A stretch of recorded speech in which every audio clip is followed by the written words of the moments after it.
ዘንድሮም እያለቃቀሰች ነው እንዴ? በእናት ሙሌ የምሬን ዛሬ ይሄ ቦካ ቀልድን እንዳትቀል።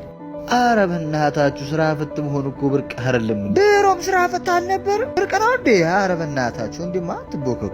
አረ በእናትህ ተወዲ ንገረው። በእናትህ የምር አስቀይመዋለሁ። ዛሬ ይደብሩ። አረ በእናትሽ እንዲህ ባከርዮ ማለት አያስፈልግም። እኛ የምናስከብረው ነገር አጣን እንዴ?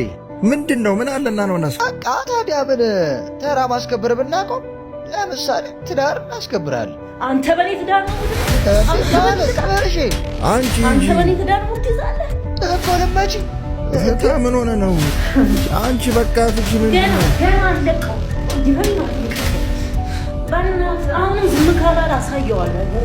የማትሽ እኔም አልሰማሽ ወራቀጣለች እንዴ? በመንገድ እንዳላገኝ በጣም ትችለኛለች። ዝም በል አደምጡ።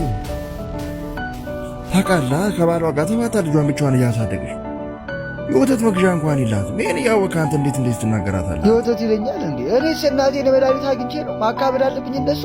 ባለቃቀሰ ነው እንዴ? ለእናቴ 50 ብር አጥቼ ነው ከቤት የወጣሁት። እሺ እኔም ቁጭ ብዬ ማልቀሳቅቶ ይመሰላት?